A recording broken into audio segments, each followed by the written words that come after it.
everyone, this is Mark. Welcome to another Clash of Clans video.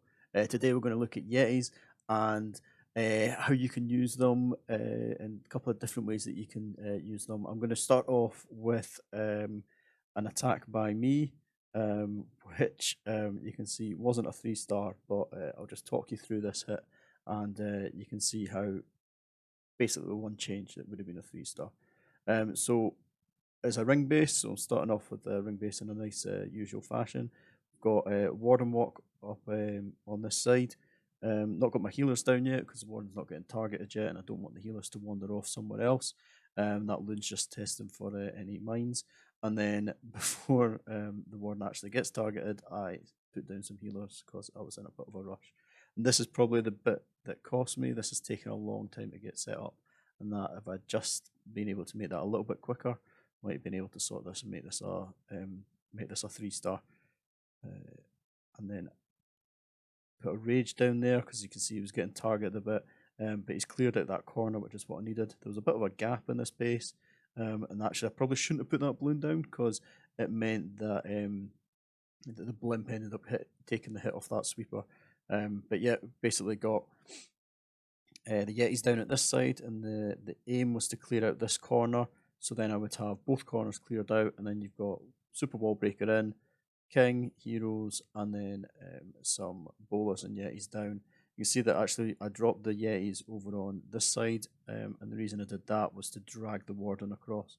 His AI has changed, and he probably would have come anyway, but I wasn't 100% sure. And then we're just basically dropping a jump down there to get us into that middle ring. We've got a nice little bunch of buildings here, and then they're sort of pathing. They'll go from this gold store into the scatter shot, and they'll move on from there. So a nice simple path. This clan castle is a little bit in the way, but it's okay. There you go, rage down. King gets distracted by some skeletons, and then I drop a poison on the lava hound so that when the lava hound pops, some of those pops start getting wrecked. And then maybe a little bit early on the Warden, but I was expecting giant bombs and scatter shot and all sort of stuff going on there. You can see that not much gets hit by the Giga Tesla bomb anyway, so it's okay. And then maybe another jump would have got this moving a little bit quicker. Royal Champ down at the bottom there, but actually I've got nothing to go behind to clear up any of this stuff because I used my wizard up this top end. That was maybe a mistake as well.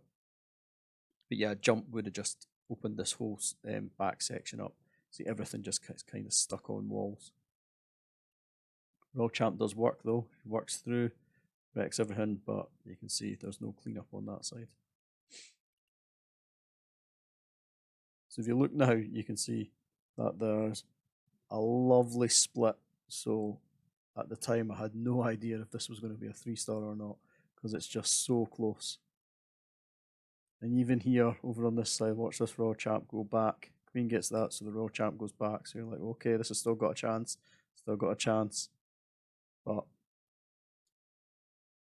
just doesn't quite make it. One building left. So that's one way to use Yetis, obviously with a slight tweak, making it a little bit quicker. But that's kind of a standard way for attacking ring bases. I've got a video all about that.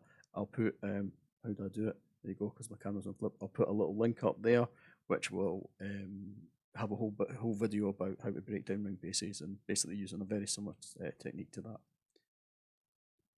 Okay, this is Rising Knight going in with all Yetis, 14 Yetis in his arsenal here, and you can see that what he's starting off with is Yetis to form the funnel. So he's got some on each side because he's coming in on a corner. So he used 2 on this side and then 2 on this north side. They're just clearing out the trash. There's a couple of giants and wizards and stuff in there as well. And then the rest of the Yetis are going to come in behind a wall wrecker, and they're just going to push right in and open up a big old chunk of this base. Speed this up a little bit. Royal Champ at the top there. The idea behind that is that she targets that Eagle artillery and gets that cleared out.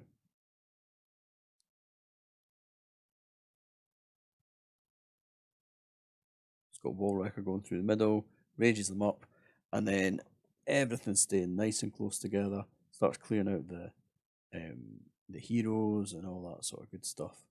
And then there's the bats coming in from the top, a nice track coming down, freeze on the multi-inferno, and then he's going to use a hog to tank that wizard tower, which I don't know if that was just sort of thinking on the fly or if that was intended, but it's a very good use.